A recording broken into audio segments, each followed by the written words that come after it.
Hey there, YouTube and Wooper Club fans. It's been a while, but we are getting ready to wrap up WCL Season 17. So I am here with Illogic, and we're going to be covering the championship match live. Thanks for joining me here. Absolutely, always a pleasure to be on. I really enjoy your content on the channel. Let's talk about the finals coming up here. Yeah, it's really exciting. We have the Wooper Boopers, who entered the playoffs as, I believe, the 4th seed, going up against the Grande Empoleons, who were the 7th seed. Both of these teams have a pretty cool story this season. The Boopers used up all 7 of their free agency trades by week 3, and have then won every match from there on. Meanwhile, the Empoleons are having a little bit of a Cinderella run here as the 7th seed, taking out both the number 1 and 2 seeded Bouffalant and Noctowls. What do you think about these two teams this season? It seems kind of crazy how we ended up here. Absolutely. I'll start off with the Wooper Booper side as the 4th seed, winning 8 in a row now, as you said, the last 6 of the regular season, as well as the quarters and semis. You talked about the Empoleons' road to the finals, but the Boopers did not have it easy either, having to take on the Wobbefets as well as the Sky Ducks here. They really started off their team building with the Indeedee at the top, something that they're very familiar with, and tried to build hugely around spamming psychic moves. Quickly learned that psychic terrain wasn't really working out the way that they wanted to, and went an entirely different route, kind of trying to supplement the Indeedee, not with more psychic spam, but trying to get onto the exact opposite spectrum there, trying to go more physical offense, trying to get things that can abuse those dark types and psychic types that you know are going to be coming to try to resist that, and piling up to support the Indeedee in an entirely different way. It's worked out really well. And for the Empoleons, they've gone hard into the Trick Room mode. The Slowking Galar, obviously a fantastic one in singles. You don't see as much in doubles, but whoo boy have they made the most of the utility of the Galarian Slowking there to be able to get Trick Room, pivot out, and utilize some of those very slow attackers. I mentioned it in our previous video on the channel here, but nobody else really went hard Trick Room mode. There are only two other top tier mons remaining that went undrafted and unselected, and those are Dusclops and Oranguru, that nobody was expecting to go into the Trick Room strategy this hard and for it to work out, but it certainly has, as they've taken out the top 2 seeds coming into the season.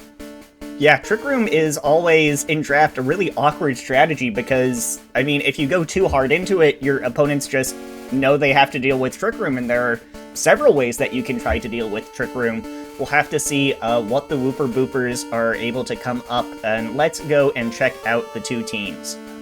So, the Boopers have Jumpluff, Pyroar, Pawmot, Indeedee, Gyarados, Slitherwing, Poltegeist, Alolan Muck, Impidimp, Forretress, and Garganacl, going up against the Empoleons' Flygon, Rotom Fan, Calyrex, Blastoise, Emboar, Brute Bonnet, Regirock, Berserker, Enamorous Therian, Slowking Galar, and Glastrier. What do you see looking at these two teams? You mentioned the Trick Room, and neither of these teams are particularly fast, which kind of surprised me. Definitely true, but we've seen the Boopers try to pull out a few different strats. We've seen Scarf on Indeedee as a pretty natural fit there. I think unlike Shell Smash, Poltegeist, the Jumpluff getting Tailwind off, maybe not necessarily needed as options here, maybe proliferous options there. They could lean more into something like the Garganacl or the Alolan Muck, or even the Fortress that they've used very well for only 2 points here so far this season. So maybe a few things like that, and figure out some of the EVs there could potentially help take advantage of that as well. And on the other side, to try and go against some of the size spam that we've seen, and maybe even some of the super effective moves against dark moves there, dark types. The Brute Bonnet has definitely been something to stand out here for the Grand Empoleons, and maybe something that we have to see again against the Indeedee. Almost won the endgame for the Empoleons in their first matchup. Brute Bonnet standing out for me on that side.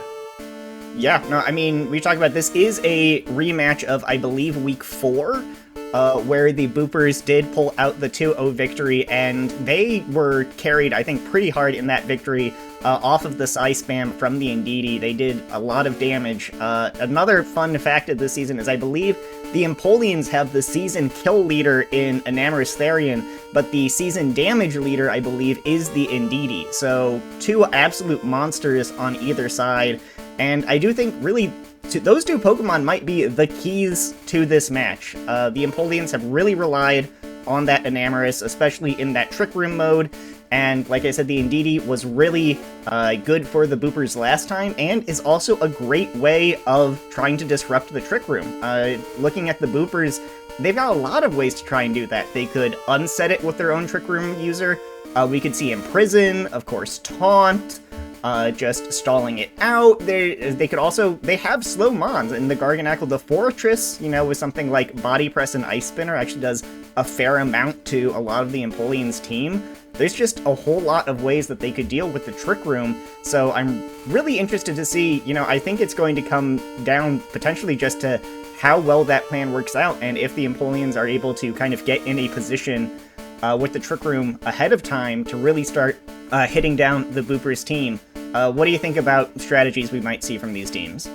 Yeah, that does make a lot of sense there. I think a key for the Empoleons is to either find a way to get that Trick Room off, as you said, or potentially try and get the Woopers to overpredict on, or to commit too much to stopping the Trick Room. I think we saw a little bit of that in their quarterfinals match with the Noctowls. They would get the other team to kind of try a little bit too much to stop that. But I think I'm going to go back to the Enamorous too. As you said, they're the only fairy resists I see on the side of the Boopers are the Fortress and the Pyroar. And Pyroar not really coming to all that many matches. Fortress not exactly a special wall and susceptible to Mystical Fire.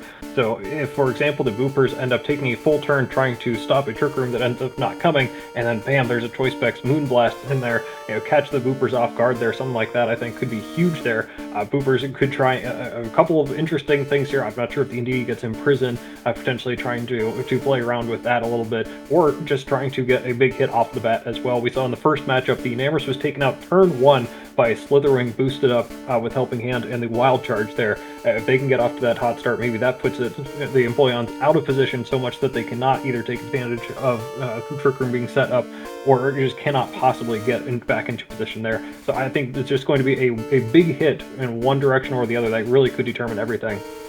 Yeah, looking at these teams, I mean, the Boopers, I do think, are the more versatile team, but both of these teams, I think, do have just some nice, just kind of swingy, bulky offense. The Boopers, you've got the Garganackle, which you don't usually think of as offensive, but is actually pretty nice into a lot of the Empoleons team. You've got that Fortress, similar thing. The Alolan Muck, the Slitherwing can be bulky. Gyarados can even be decently bulky with the Intimidate. You've got the support from stuff like the Indeedee.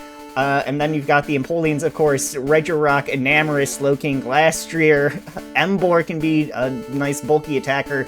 I really think we're just going to be seeing a lot of bulk, just kind of slugging it out and seeing what is left standing at the end. I do think that, personally, I would give the edge in this match to the Boopers. I just think that they have a very versatile draft that I think can play well into a lot of the things that the Empoleons are in all likelihood probably going to bring, but this is a rematch. The Empoleons did lose, and I do feel that in the rematch, it's easier when you're the loser of the previous match because you have that freedom, whereas the victor of the previous match, you're like, do I do the same things that worked last time? What do I change up? What don't I?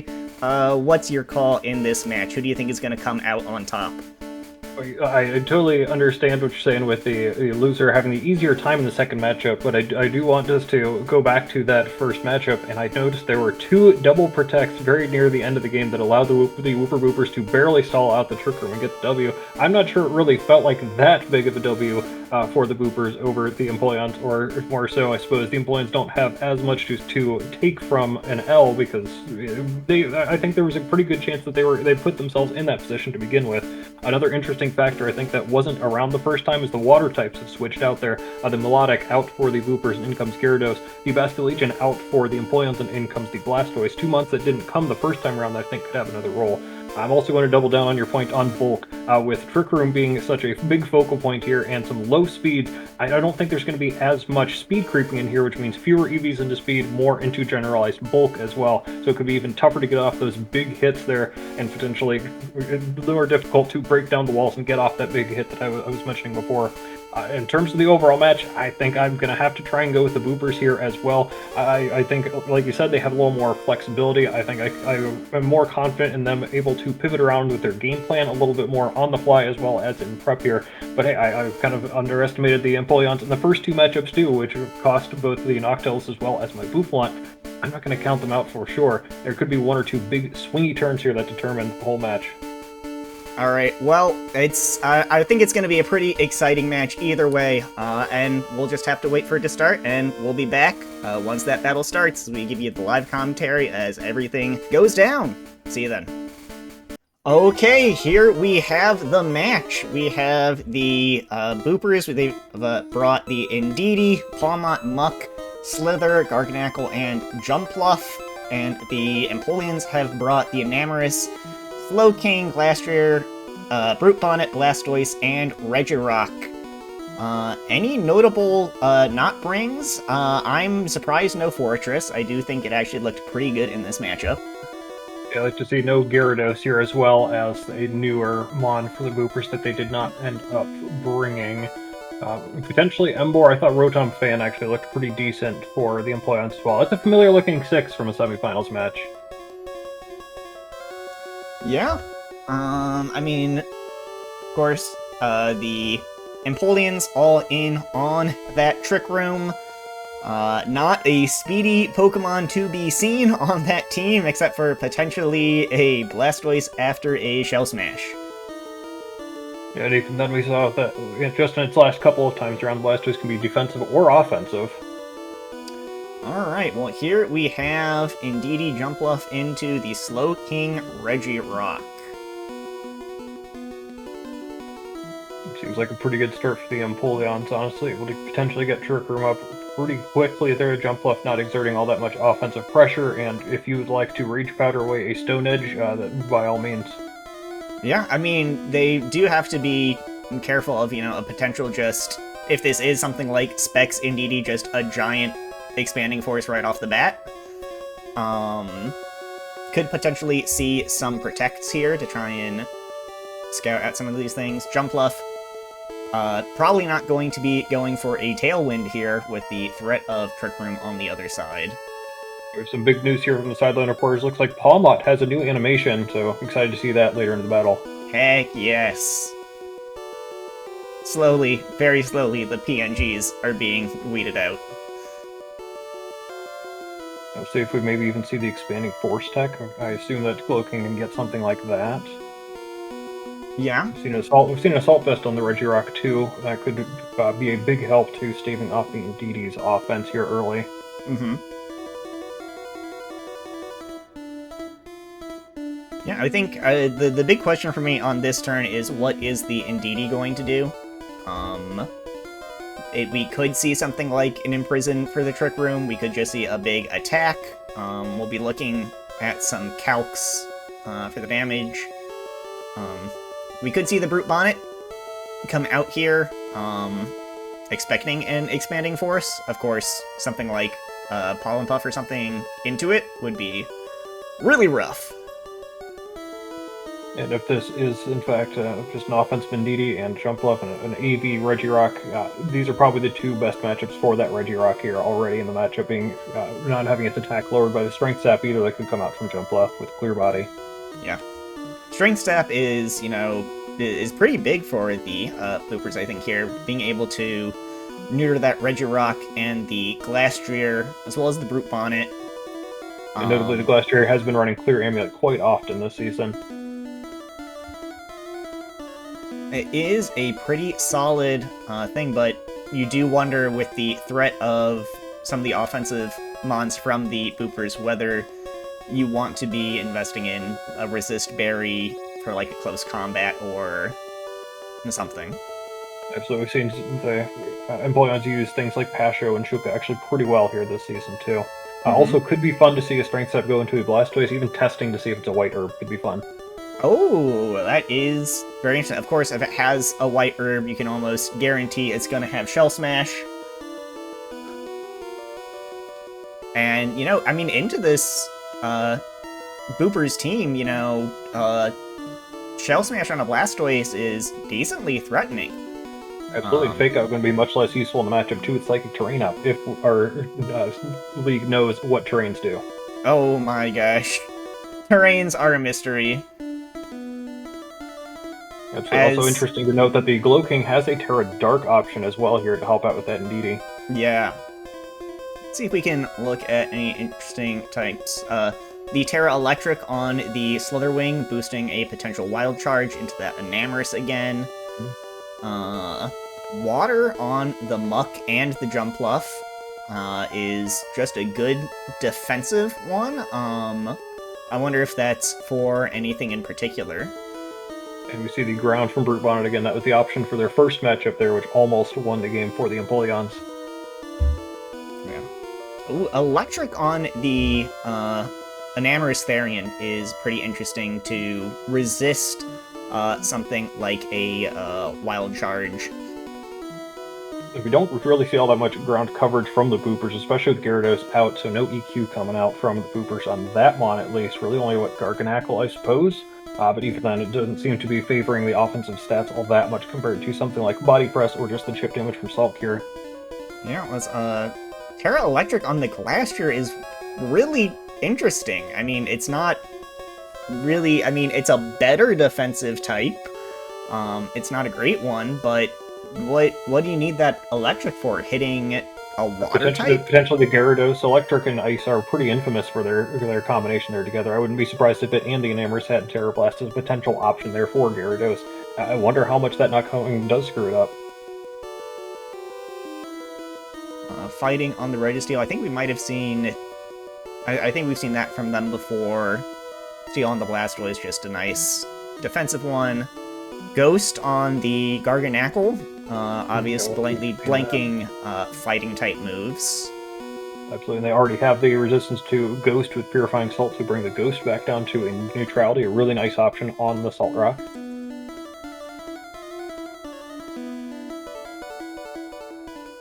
Looks like it's the Boopers taking their time. The Empoleons apparently pretty surprised that the turn did not go through and they clicked their moves. Both coaches taking their time.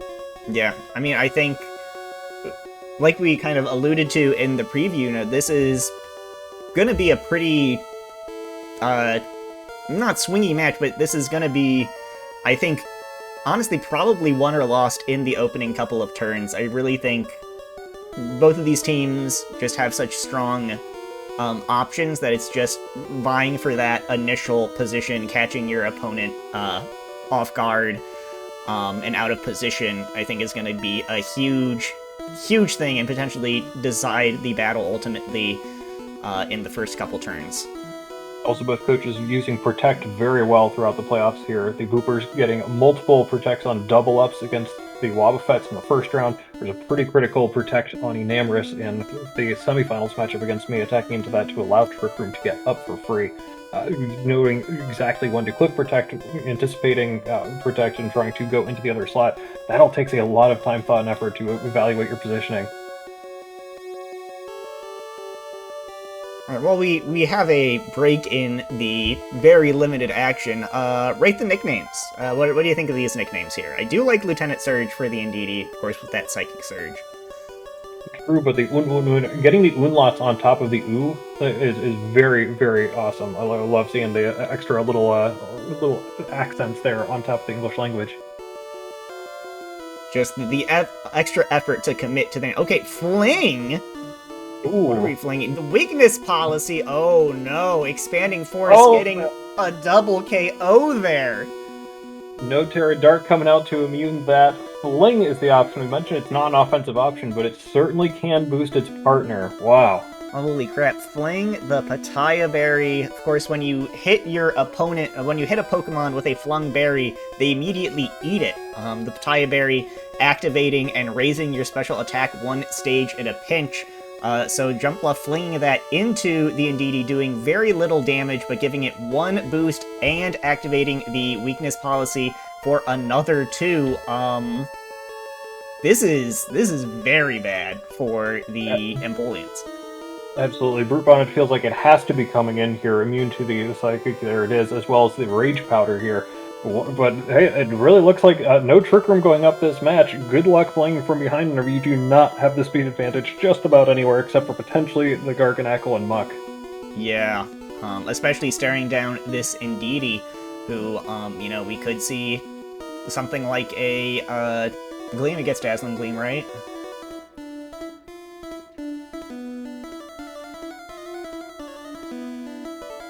Looks like the Boopers begging the Empoleons to please Terra out of the Brute Bonnet's Dark typing. It would be a big help for them. I do not think that will be coming, though. Yeah, I could see that.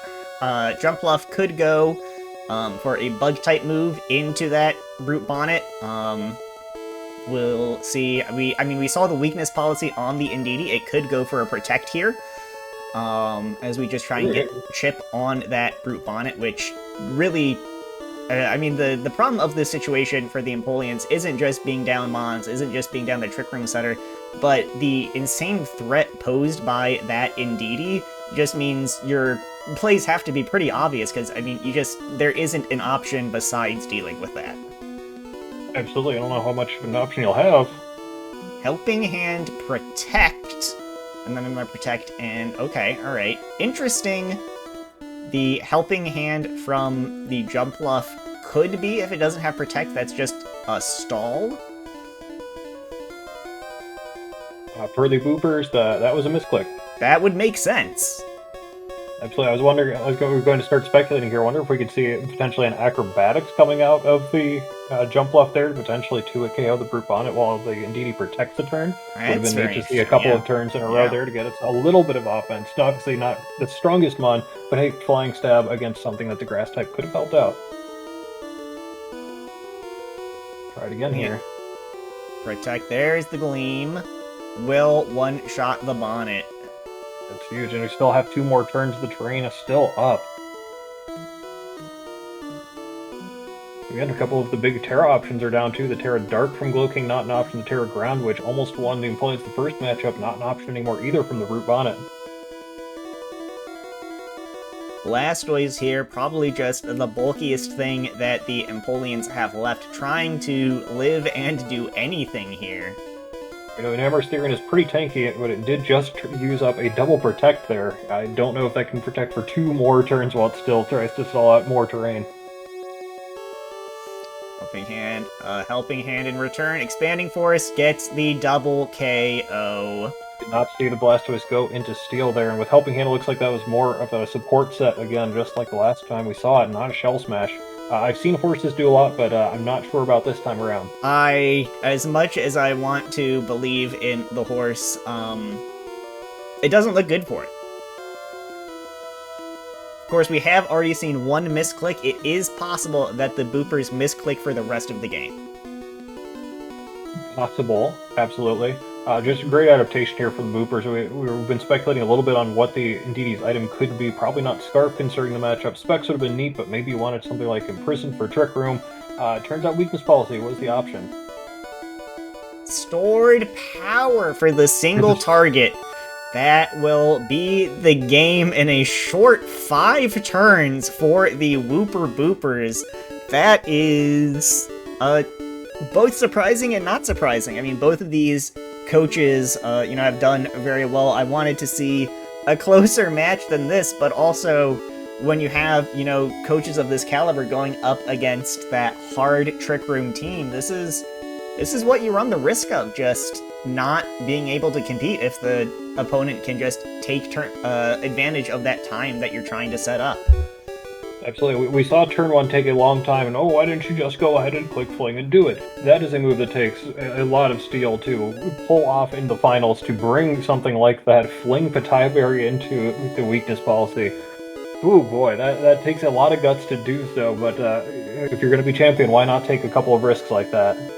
Yeah, we do see the, looking at the teams here, we do have that Weakness Policy. A little bit looks like turn 1 also did take quite a bit of time because there was a big worry about the Terra Dark on Glowking there. 100%. Appears to be the big delay there in the turn 1 play. Yeah, it's the 50-50 if you click the Force or the Gleam that we see on it. Mods that we didn't get to see, we have Life Orb Palmont, Protect Coaching is pretty cool, Double Shock and Close Combat. With Terra Electric with Double Shock. Expert Belt on the Muck.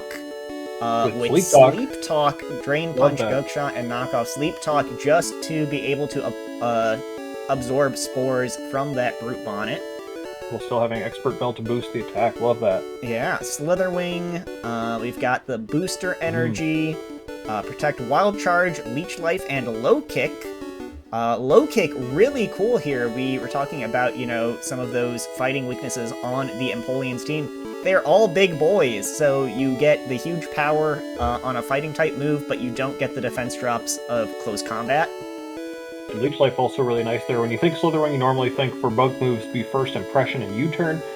U-Turn a little counterproductive with the Booster Energy, and First Impression obviously very difficult to work with the Psychic Terrain. Leech Life really nice in the middle ground there, especially because I do see it's fully invested in HP, so it could help that out in more ways than one. Yep, we've got Rindo Berry on the specially defensive Garganacl. I do believe that it took a huge Grass Knot in the first matchup between these two teams, so the Rindo Berry could be preparing for that again. Gravity, Stealth Rock, Stone Edge, and Salt Cure. Very interesting. Gravity trying to put things on the ground. I'm not seeing, much inaccuracy here on the side. You've got Gunk Shot, you've got Sleep Powder, Stone Edge on the Garganacl. So you can get a little bit of use out of that, but the Salt Cure and the Stone Edge, really most of what it needed. Then we do see Fling, Sleep Powder, Helping Hand, Pollen Puff on that Jumpluff. Real cool set. Real cool stuff Absolutely to see here gross. from the Boopers. Love seeing Jumpluff in the finals putting in the finest of work. Yep. Okay, and then we see Custat Berry on the Enamorous for the Empoleons. We do see that Terra Blast with that Terra Electric, Moonblast, and Grass Knot. A little surprising not to see Earth Power on there in some capacity, but really Moonblast plus just anything else helped out quite a bit. No Mystical for Fire for the Fortress potentially coming either. Right, that's for Pyroar. We've got Covert Cloak on the Slowking. Salt Cure is a heck of a move, and you definitely want some way to not just get chipped down by that, especially on, your bulky wall like the Slowking. Trick Room, Chilly Reception, of course, that did have Expanding Force and Flamethrower. Flamethrower probably for that, Fortress. Absolutely, yep. Clear Amulet, like you said, on the Glass Chair, Terra Blast, High Horsepower Crunch, and Zen Headbutt. Not an ice move in sight, a little surprising. I'm not worried about the Jumpluff, maybe should have been. Yep, Life Orb on that Brute Bonnet, Crunch, Sport, Stomping Tantrum, and Protect. Pretty expected there. Yeah. Interesting to see the Life Orb instead of Booster Energy there to give the same boost in attack for one time. Yeah, we did see them having to pivot around a lot, and of course, we saw the threat of the Expanding Force. You're probably going to need to swap in and out that Brute Bonnet as you're trying to preserve it to be able to eat Expanding Forces. So I can see that adaptation. Blastoise, Fake Out, Rapid Spin, Helping Hand, and Life Dew. I am a little surprised not to see any offense on there, really. Absolutely. And again, Fake Out in the Psychic Terrain matchup is a little suspect here. Rapid Spin a little strange too. I suppose there is the threat of Stealth Rock coming up from Garganacl. I don't know if our league has yet figured out if hazards are good or bad in doubles. Maybe we'll find that out one day. It is really, I think, matchup dependent. On some mons you just have the free move slot. I think here is probably the biggest blunder I see. Although we didn't mention the threat of the strength set. We have Clear Body on the Regirock, not Sturdy. Rocky Helmet, Body Press, Stealth Rock, Stone Edge, and Stomping Tantrum. Not the AV set, of course, need to go down melee, but big physical defense, probably trying to live maybe some of that fighting offense that was going to be coming out. Yeah, well, there we go. There you have it. There is your championship match of this WCL season. There you go. Don't underestimate the power of Fling, and don't underestimate the power of base. Whatever Indeedee's speed is, it's enough. Doesn't need to be any more. Indeedee, the third time that Indeedee has won in WCL history here as well. Previously in Season 5 as well, which was BGC, and then was on the bench for Steve's Season 13 auction season as well. So congrats to Indeedee, the fourth time that we have him on, the 3-time champion. It is a nice and versatile mon. Well, anyways, we're gonna dip for a quick sec and see if we can get a winner interview. See you in a little bit. All right, and we are back with the Coach Samantha of the Wooper Boopers, your new WCL champion. Congrats on the win. Thank you. So this was not exactly the knockdown dragout battle I was predicting. Very efficient victory here. Congrats. You are almost certainly the only champion, and probably the only future champion as well, to have won a championship match while only taking self-imposed damage. That is fair. Wasn't necessarily my goal, but that's fair. Yeah, so tell us kind of, obviously this fling just psychic spam strat worked for you. How'd you come to that conclusion? Well, last season I had done a similar sort of strat with fling expanding force weakness policy business. And I had been kind of wanting to do that more or less all season. I had both Palma and the jump bluff that can use fling. The problem is just that a lot of teams had fake out or follow me that would affect how that works. And also I wanted jump bluff or whoever it was that I was using to be the fastest one on the field. And this was the second time that I played Jamie, but the Empoleons. But I guess I didn't realize I could do it the first time. So I realized it this time, and also his team doesn't have wide guard, and so I thought it would work out well, and it ended up working out well. Congrats again on the win. I guess for me at least, the biggest part of this game was turn one, and we saw how long the deliberation took in turn one.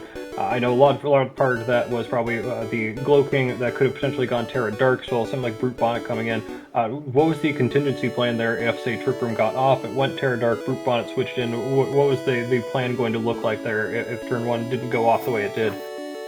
Yeah, so I did think about that. The contingency plan was to probably... So, I would have procced the weakness policy. I would have had the fling already. I probably would have protected and done sleep powder. Probably on... Well, I would have had to have done on the Slow King.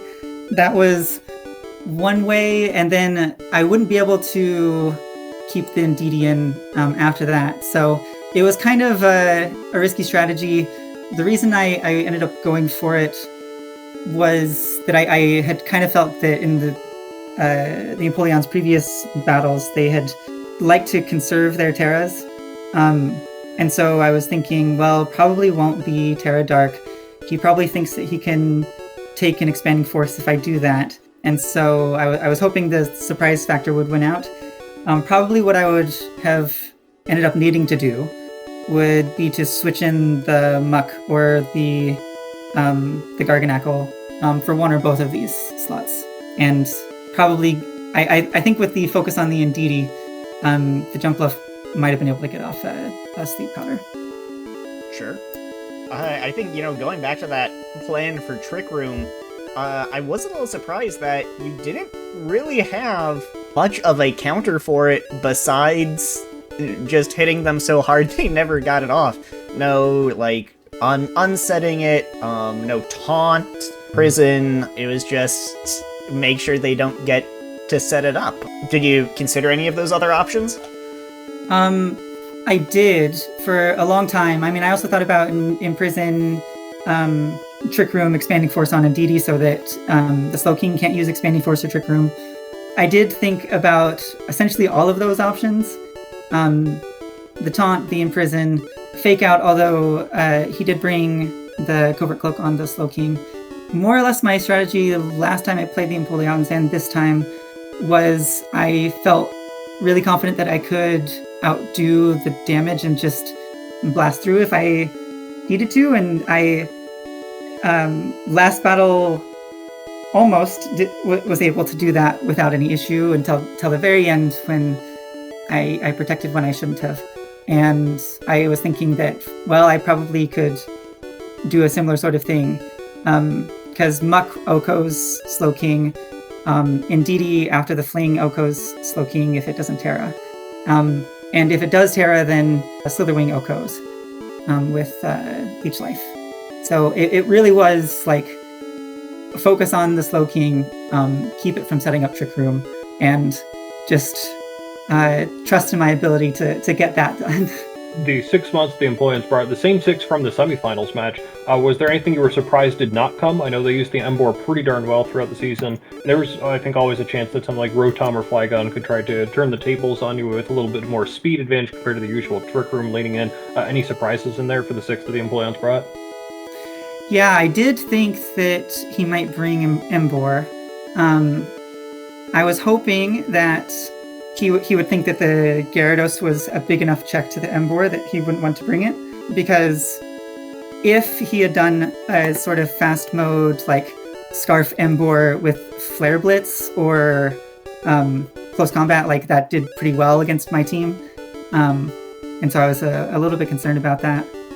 Outside of that, I was a little bit concerned about him choosing a fast mode, and if he had brought Flygon or Rotom, my plan was actually not to lead Indeedee Jumpluff, it was to lead Pommet, and I don't quite remember what my plan was. Pommet and I think Garg to set up Stealth Rock. Sure. Of the Pokemon you brought, was there anything you were kind of excited to bring the match that obviously you didn't get to use? Yeah, I was super excited to try out Gravity on Garg for the first time. And I also had Sleep Powder on Jumpluff. I had not used Sleep Powder all season. And so I was thinking Gravity plus Sleep Powder, Garg had Stone Edge, Muck had Gunk Shot, that kind of thing would end up working out for me. I also never got the chance to use Coaching on Pommet, although I did bring it this time.